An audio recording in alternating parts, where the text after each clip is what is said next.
Olá a todos e bem-vindos a mais um programa Você é que Decide. O meu nome é Jorge Tadeu, eu sou engenheiro civil e especializado em pontes e estruturas especiais, mas também sou o líder e fundador da Igreja Maná e estamos em 40 e qualquer coisa países. E o que eu quero falar para vocês é um assunto que não é apenas para os membros da minha igreja, mas para todos os portugueses. E que é falar da Constituição, falar dos direitos que você tem, das liberdades que você tem e daquilo que não está a acontecer nos dias de hoje. Hoje está um pântano de situações gravíssimas, vergonhosas, desde juízes mega importantes a serem presos, pois não querem ser presos, políticos apanhados a fazer coisas incalculáveis. Afinal, não foi só aqui com o Costa, como é que chama? O Primeiro-Ministro António Costa, agora foi na Madeira, e vai um rolo que nunca mais acaba.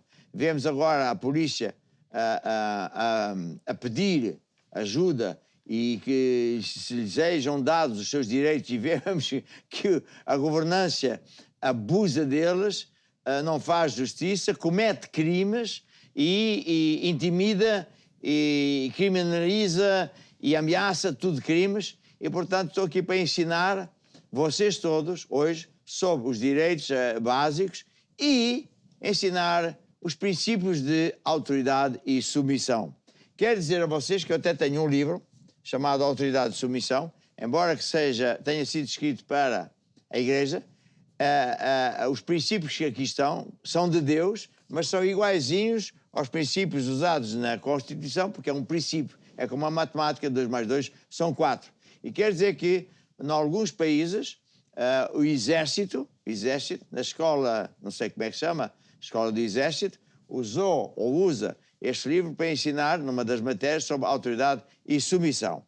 E porque tu tens limites e a gente vê que os nossos governantes não têm a mínima capacidade de governância, não são pessoas com o mínimo de classe, falam e fazem coisas que está à vista os frutos. Você está a ver que há pessoas a morrer porque os hospitais estão-se a fechar, todavia há dinheiro para os hospitais, mas é como um balde cheio de água, com buracos, e a água vai para os amigos, e contratos ilícitos, escondidos, etc. Quem diz hospital diz tudo o resto. Está uma infestação de todas essas coisas.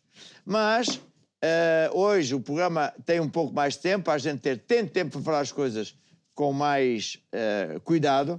Quero lembrar, e estamos muito perto de festejar 50 anos do 25 de Abril, e diz que o 25 de Abril foi um movimento para derrubar o regime fascista da ditadura, da opressão, e trazer de volta aos portugueses os direitos e liberdades fundamentais.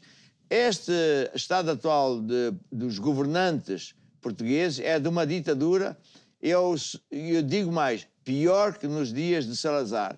Eu sou desse tempo, eu já tenho idade, eu sou desse tempo e estou como o Soares, o Mário Soares, que dizia, antes de morrer, nunca ele foi a favor de Salazar, eu também não. Mas o meu avô até fez guerra ao Salazar. Mas espera lá, no tempo de Salazar não havia fome.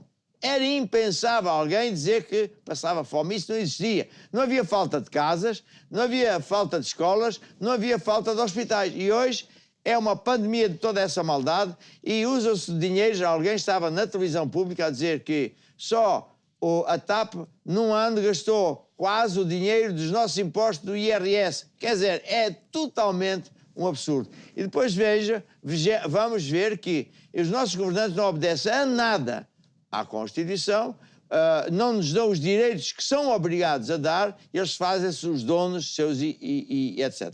E, portanto, importa dizer o que é que a Constituição diz. É um livro fantástico, muito bem feito, e que diz que nós somos uma república soberana, portanto não nos podemos submeter à União Europeia, baseada na dignidade da pessoa humana. Veja como é que os nossos políticos e líderes e não sei o que mais estão a lidar com a polícia, com tudo menos com dignidade humana. É logo o primeiro crime contra eles.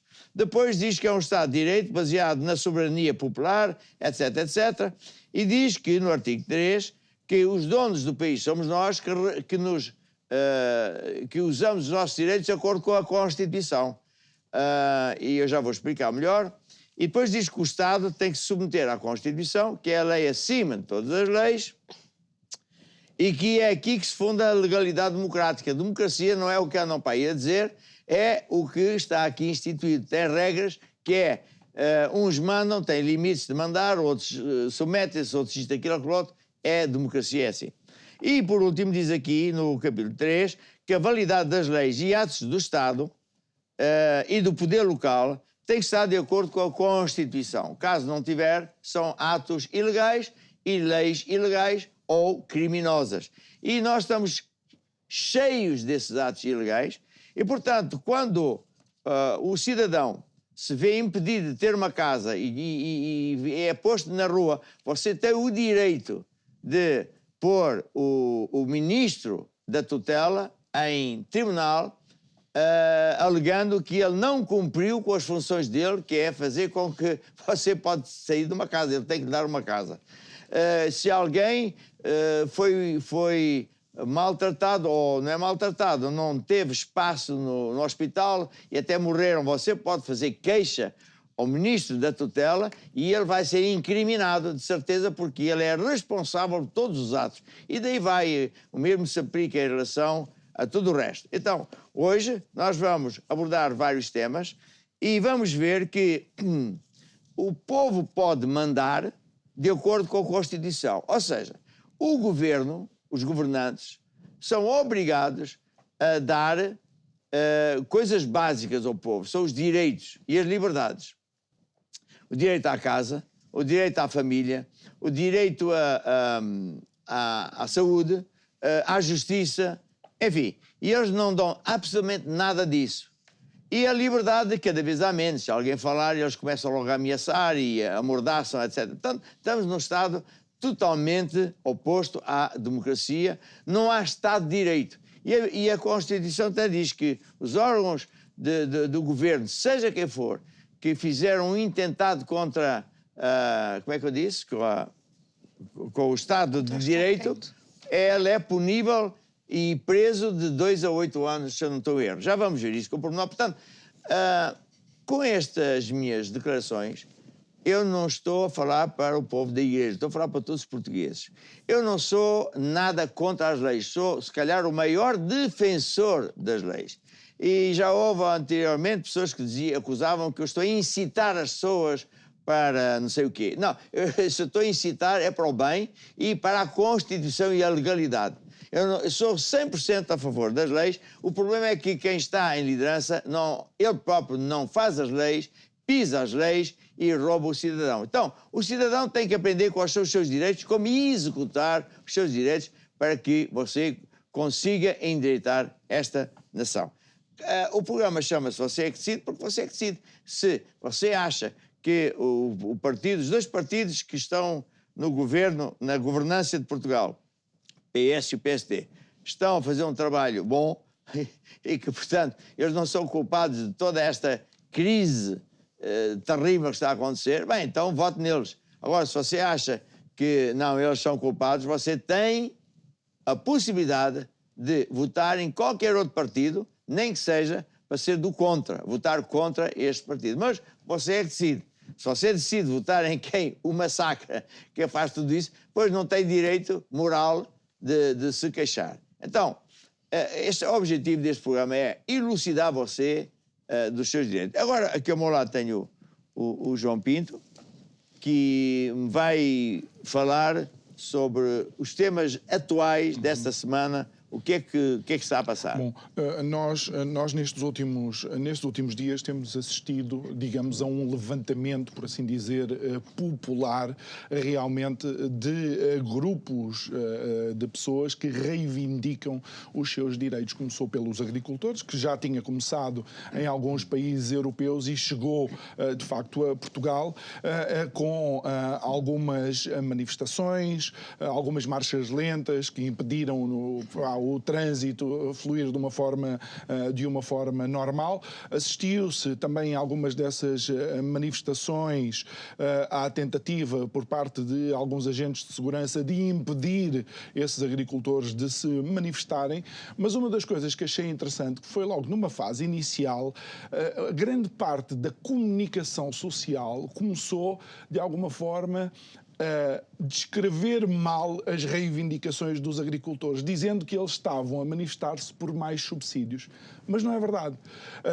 Os agricultores receberam ordens da União Europeia para não plantar determinadas espécies por causa da proteção do ambiente e proteção dessas coisas todas. Mas a contrapartida era uma contrapartida financeira. Eles não cultivavam aquilo, a União Europeia enviava o dinheiro para o governo português e o governo português entregava aos agricultores. Assim não entregámos nós, também não entregou o governo. O governo não entregou um cêntimo. E achei estranho como é que a comunicação social, de uma forma geral, achei estranho, talvez não, começa logo a descrever mal quais são as reivindicações dos agricultores. Depois começa aquilo que, de facto, teve também um grande... Deixa só fazer um comentário em relação a esse aspecto. Eu vi, não sei onde é que foi, uma senhora, agente da GNR, proferir palavras de ameaça aos agricultores. Eu quero dizer à senhora da GNR que é melhor ela estudar melhor os direitos que você tem, até onde é que você pode falar. Você não pode ameaçar de jeito nenhum ninguém, já é crime. E tem que se lembrar que os agricultores são portugueses, que se não lhes derem aquilo que o governo é obrigado a dar, seja dinheiro, seja o que for, e eles têm o direito de usar o artigo 21, que é de resistir às ordens que ofendem os seus direitos e liberdades e até usar de força. Portanto, a senhora da GNR deve ser uma senhora nova, ótima, uma joia de uma pessoa, mas desconhece totalmente até onde é que você pode ir. Porque mesmo quando você tem uma farda e um galardete e tem uma posição hierárquica, não quer dizer que você pode ir até ao fim e fazer o que quiser. Você também está limitada. Tem que saber que você submete-se para cima, mas tem que mandar de acordo com a lei. E os cidadãos têm o artigo 3 que diz que se a sua atividade como GNR é ilegal, não defende os direitos do cidadão, você perde a causa. Aos agricultores dou os parabéns, porque de facto estamos a ver pessoas portuguesas a se levantarem indignadas com tanta maldade. E isto é um assusto para juízes e para os governantes, porque pensam que os portugueses são um bando de palermas, são espanhanhas que não se revoltam, mas parece que estão a ficar enganados. Depois tivemos então as manifestações dos polícias. Começaram por manifestações pacíficas, depois inclusive pessoas da sociedade civil agregaram-se a essas manifestações. Correu na comunicação social e nas redes sociais um momento em que todos eles cantaram o hino nacional e que teve um impacto de facto muito grande. E as solicitações dos polícias são as mesmas de sempre. Melhores condições de trabalho, porque há esquadras que não têm as condições mínimas, chove lá dentro, há carros onde se vê a estrada por onde eles andam, há carros onde se chove, o sítio onde os polícias têm os pés fica com água, já para não falar das fardas, os coletes de bala que já estavam fora dos prazos de validade. Uma outra coisa que começou a acontecer foi que os polícias, determinados eventos desportivos começaram a ser adiados por falta de policiamento. Ou seja, recordo-me de um determinado jogo onde estavam escalados 15 polícias e 13 estavam de baixa, não se pôde realizar esse jogo da primeira Liga. Claro, indignação, depois no dia a seguir houve outro que não se pôde realizar, mas chamou-me a atenção o Ministro da Administração Interna também fazer uma declaração a dizer que tinha pedido ao Ministério Público para iniciar uma investigação se estes polícias que se estavam a manifestar não estavam ligados a movimentos extremistas. Bom, depois, no dia a seguir, também me chamou a atenção e causou-me bastante espanto o bastonário da Ordem dos Médicos a dizer que tem que se investigar as baixas médicas dos polícias, porque tinha havido muitas, a chamada autodeclaração de doença, que é uma novidade, e depois, nessa autodeclaração de doença, ou seja, naqueles dias, havia um volume muito grande de polícias e isso foi pedido para ser investigado. Logo aí, há uma quebra de um princípio que é o sigilo ou segredo profissional, o segredo médico doente, que na Constituição e no direito civil é um direito inalienável do doente. Ou seja, o médico não tem nada que comentar a doença que aquela pessoa tem ou que aquela pessoa apresentou. E agora, nos últimos momentos, soube-se de uma exoneração de um tenente que assumiu que não estavam reunidas as condições para assegurar, digamos, o bom funcionamento e a segurança de um jogo de futebol. Ele diz que não faria, então, isso. E foi exonerado pelo comandante. Bem, isto é uma série de... Sim, bem. O que está aqui a passar é o seguinte. Os portugueses têm que entender que, em Portugal, e não só em Portugal, existem movimentos secretos, nomeadamente Opus Dei, e mais influente é a maçonaria, que são eles que comandam. E hoje riem-se. Até na Madeira houve uma situação que eu não quero aqui descrever, que foi absolutamente ultrajante. Já gozam com imunidade o direito de roubar, etc. Então, essas sociedades secretas é que escolhem juízes, manipulam situações, fazem economia, usam os dinheiros públicos para fins que não têm nada a ver com os direitos e garantias que nós temos. Quando a polícia está a reclamar, eles ficam assustados, os órgãos soberanos e a maçonaria, e ficam a pensar como é que vamos parar isto, e vão recorrer ao velho costume, que é ameaçar. Só que eu quero ajudar os polícias dizendo que você não para, porque você tem o direito de exigir a Constituição. Por exemplo, todos, ou muita gente sabe que as vossas instalações não têm dignidade absolutamente nenhuma. Nem a gente pode ir à casa de banho, porque aquilo é uma imundice. Nem os carros, ouça bem, eu quero dizer ao polícia o seguinte: você pode recusar-se legalmente a usar o carro que você tem quando ele não satisfaz as regras que você tem que impor ao cidadão. É crime. Você é um bom oficial, está a obedecer, mas você não pode fazer isso. Se tem um carro que não tem a direção como deve ser, os pneus em dia, e daí tudo o resto que ficamos a saber, você não tem nada que obedecer à sua chefia, porque a sua chefia, ele não pode ultrapassar a Constituição. Portanto, ato do Estado ou do poder local, se não for de acordo com isto, é ilegal. Portanto, mais, você está a ser tratado com indignidade. Não tem dignidade a maneira como estão a tratar você. Eles fazem 2 pesos e 2 medidas para salários da polícia PJ, se eu não estou erro, e da PSD. É logo crime. E, portanto, o que é que eles costumam fazer? É a velha coisa, é uma coisa já velha. Eles começam a intimidar a pessoa. No caso agora é da polícia, no caso dos agricultores é dos agricultores, no caso das manifestações mas ameaçando. O que é crime também. E eu, Jorge Tadeu, já fui ameaçado e intimidado por toda a sorte de agentes da polícia, até de juízes, e eu simplesmente disse ao abrigo da Constituição, o artigo 3, o seu ato é nulo. O senhor não me pode intimidar nem ameaçar. É crime. E, portanto, quando quiser fazer mais perguntas ou pedir para eu fazer alguma coisa, primeiro que tudo escreva-me a pedir perdão. Senão não lhe respondo, põe-lhe um processo. E depois peça com decência. E eles fizeram. Porquê? Porque eu sei a Constituição. Agora, mais, o que é que eu acho que os polícias têm que fazer? Continuar nesse seu esforço, porque vai ajudar não é só a sua classe, é os portugueses. Porque vocês estão a mostrar que não têm medo. Mas vocês têm, eu costumo dizer, têm que fazer uma coisa que é amarrar os cães. Amarrar os cães é quando alguém que tem autoridade abusa da autoridade, põe-se a ameaçar e a pessoa com medo agacha-se e tal. Não se agacha coisa nenhuma. Como é que você amarra os cães? Pega nos crimes dele e põe processo de crime contra o seu chefe.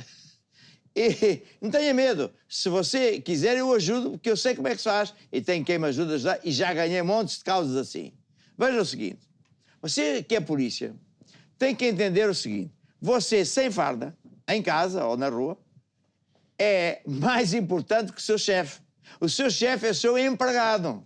E ele deve-lhe dignidade, tem que lhe dar condições de saúde, hospitais, escola, etc. Ele tem que fazer isso, está a ver? E se ele não faz, é logo crime. Agora, se o seu chefe também tirar a farda, o seu chefe é igual a si, não manda mais que você, são os dois iguais, são em paralelo. O que se passa é que a nossa liderança nacional, hoje, é composta por pessoas que estão nitidamente debaixo, e eu sei, e se calhar posso adiantar mais um bocadinho, debaixo da maçonaria. E que são coisas escondidas, são coisas pressionadas, são coisas de propósito, feitas para alguns poucos ganharem e os outros terem que se submeter. Portanto, você não se submeta a esse tratamento. Como é que você faz? Você pega nos seus direitos, faz queixa-crime do seu chefe. E o seu chefe vai ter que responder. E eles, feito um polícia, 2, 3, 4, 10, eles vão ficar aflitos e pensar como é que vamos descalçar a bota. Porque agora eles também, o polícia também sabe que é um cidadão português, tem direitos e que os chefes não podem ultrapassar os seus limites. E agora eu quero falar sobre autoridade e submissão. Eu não sou contra obedecer. Eu sou 100% a favor de obedecer às autoridades. Ouça bem, 100%, porque é o que Deus diz. E a lei também diz a mesma coisa. Mas espera lá, a lei também diz, e a Bíblia também diz, que cada pessoa tem que submeter para cima, ok, e mandar para baixo, ok. E quando ele manda para baixo tem limites. Está a ver? Você vai na autoestrada, tem direito a andar a uma certa velocidade, mas tem limite. A autoridade também tem limite. Qual é o limite? É a Constituição. Você não pode ameaçar ninguém, se é chefe da polícia, chefe, ministro, o que é, nem pode obrigar ele a fazer coisas que não são de acordo com a Constituição ou que rouba dignidade ao polícia. Não pode, é crime. E portanto, o polícia é um cidadão que tem esse direito. E, portanto, eu dou os parabéns à polícia. Sei que alguns até entregaram as armas lá em... não sei qual é a cidade. É uma força positiva para todos os portugueses. Os portugueses têm que parar de ter medo dessas pessoas, têm que se opor aos ladrões, aos verdadeiros criminosos, ao regime de criminoso. Veja o seguinte, eu vou pedir aqui à doutora Luísa, olá, para ler um artigo da Constituição que diz que qualquer pessoa em chefia no governo, ele é responsável por todos os atos daquilo que se passa debaixo da liderança dele. Ou seja, o próprio primeiro-ministro, ele é responsável pelas pessoas que morreram por não haver hospital. As pessoas que estão a dormir na rua e que é um crime terrível. Ele é o responsável, é um crime, e pior ainda, ele é o crime de não instituir um Estado de Direito, ou um Estado de... como é que chama ele? É o Estado de Direito. O Estado de Direito. E ele, como ele não incute ou não pratica o Estado de Direito, ele é plausível de ser incriminado de 2 a 8 anos. É isso que ele precisava de ser. Não é lá por causa do barabim, barababá. Estes são os piores crimes que eles praticam. Doutor Luísa, diga. Então, o artigo que o apóstolo estava a pedir para ler é o 22, que fala das responsabilidades das entidades públicas e que diz que o Estado e as demais entidades públicas são civilmente responsáveis, em forma solidária com os titulares dos seus órgãos, funcionários ou agentes, por ações ou omissões praticadas no exercício das suas funções e por causa desse exercício de que resulte violação de direitos, liberdades e garantias ou prejuízo para outrem. Por exemplo, em Setúbal, a certa altura, a Presidente da Câmara teve uma situação em que um prédio ruiu e morreram pessoas. E ela atacava a mim, fazia perseguição religiosa e os juízes a defendiam. E eu fui a tribunal e ganhei. Porquê que eu ganhei? Porque eu invoquei a Constituição. Eu disse que ela é responsável pela morte daquelas pessoas e a juíza, veja só a juíza, coitadinha dela, tenho pena dela, não percebe nada disto, dizia que ela não cometeu nenhum crime. Ora, ela é responsável de todos os atos que lá passam. Assim como o primeiro-ministro é responsável por quem morre, quem não passa fome, é responsável. Ele é que não liga nenhuma. Estou a falar bem? Sim. Agora, quando se trata da polícia, há bocadinho você leu-me uns artigos muito interessantes que os polícias devem ouvir. Vamos lá ouvir. Ok. Então, estávamos a falar precisamente sobre esta questão da responsabilidade e temos aqui o artigo 271, que fala sobre a responsabilidade dos funcionários e dos agentes e que diz aquilo que já diz o 22, mas depois no número 2 diz: é excluída a responsabilidade do funcionário ou agente que atua no cumprimento de ordens ou instruções emanadas de legítimo superior e hierárquico e em matéria de serviço, se previamente delas tiver reclamado ou tiver exigido a sua transmissão ou conformação por escrito. O número 3 diz: cessa o dever de obediência sempre que o cumprimento das ordens ou instruções implica prática de qualquer crime. Ou seja, você que é polícia, é o que eu sempre disse. Eu respeito os polícias, mas já tive que agir contra os polícias, porque eles não sabiam melhor, invadiam por instruções da maçonaria para tentar fechar a igreja. Então, invadiam as igrejas, não podem entrar na igreja, não pode fazer o que eles faziam, muito menos como eles entravam armados. E eu disse: você está a cometer um crime. Não, porque eu fui mandatado pelo chefe da polícia, outro é porque o juiz, não sei das quantas, deu esta ordem. Essa ordem é ilegal. Não, o senhor está tal. Eu disse: olha, você vai se identificar, eu vou para o processo de crime, porque você, mesmo sendo polícia, não pode atuar contra a Constituição. Mesmo seja o seu chefe, o Presidente da República, o ministro não sei das quantas, todo o ato e lei que for contra a Constituição é um ato ilegal. E você, como polícia, fica incriminado porque não pode fazer isso. É o que a Luísa acabou de dizer. Portanto, se no exercício do seu trabalho como polícia, você dissesse: eu não quero mais guiar esse carro, que ele não tem condições, não é seguro, o volante não tem direção como deve ser, os pneus, há um caso ridículo de uma pessoa que foi multada que o pneu não tinha lá a dimensão. E ele disse: está bem,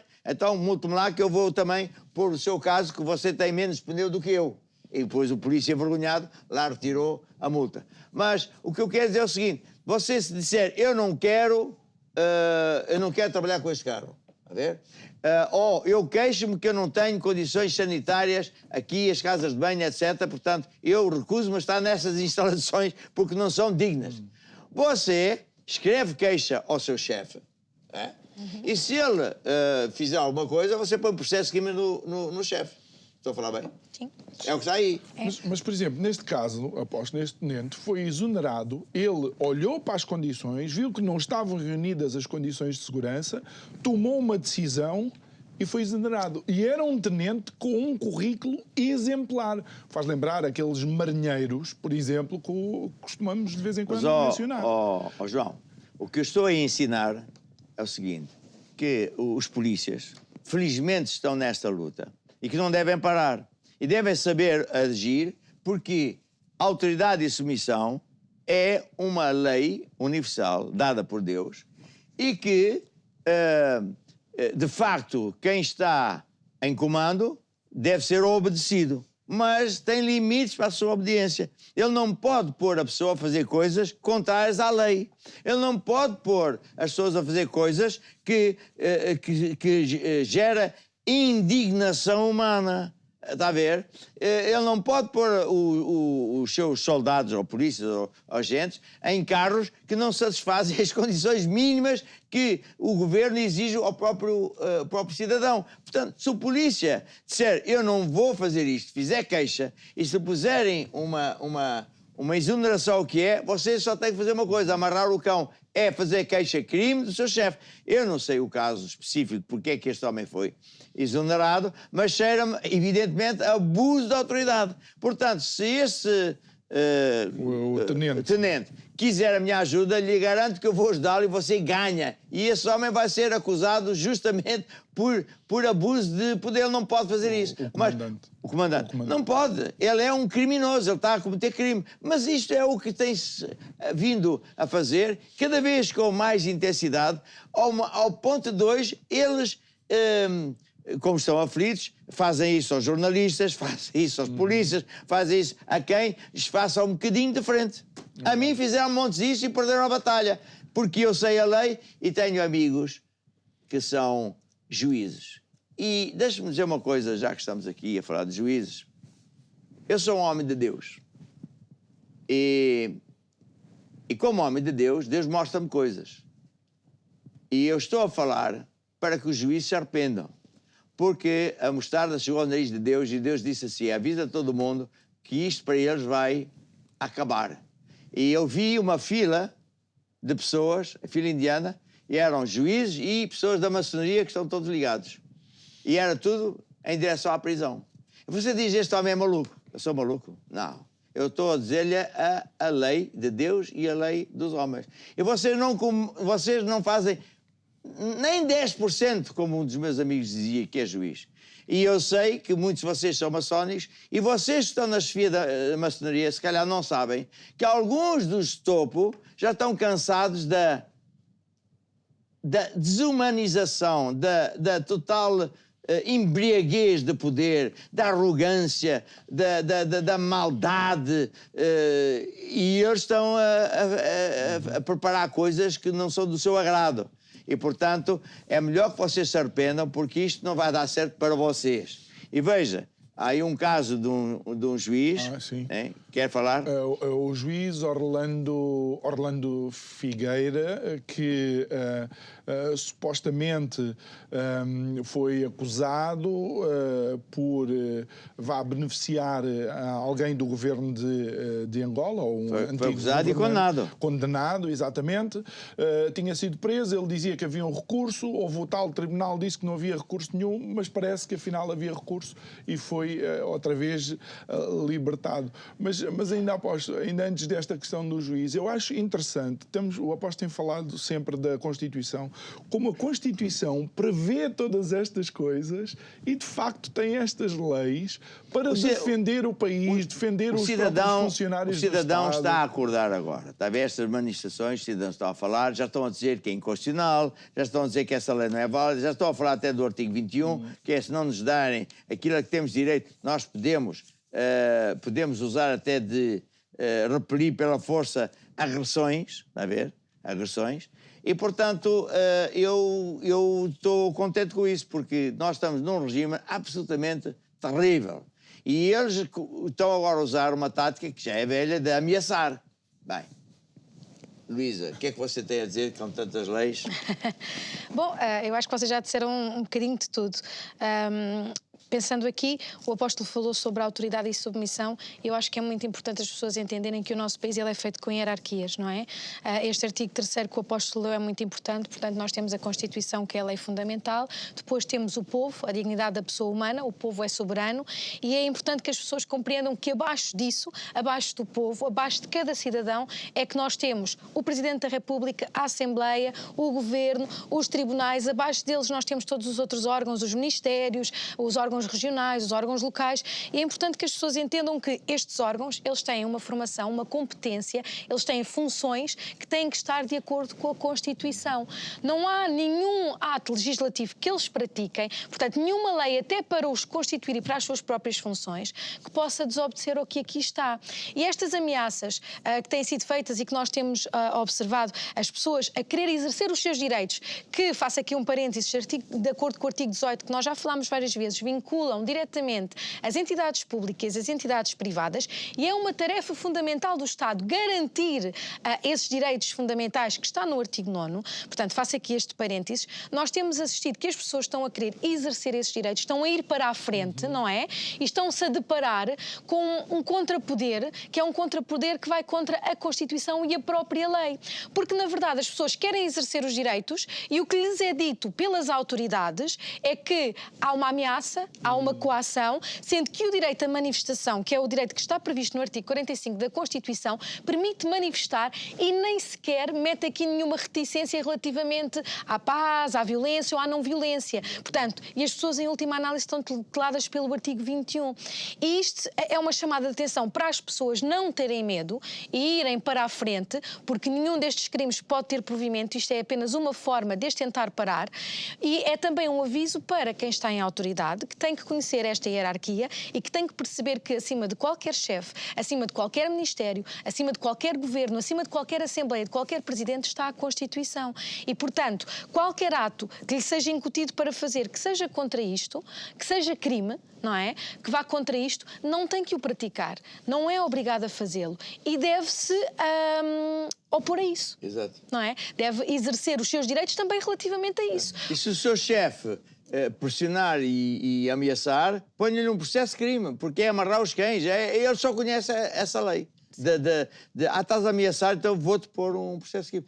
Deixa só aqui dizer uma coisa. Quando a gente fala de autoridade e submissão, nós estamos num país em que os portugueses são boas pessoas, obedientes, etc., e que se diz que não tem produtividade em Portugal. Mas quando o mesmo português vai lá para fora e trabalha com governos que sabem autoridade de submissão e que sabem agir com dignidade e dão os direitos ao povo, etc., etc., eles são muito reconhecidos. Portanto, o problema não é o povo, é o regime de que aqui está.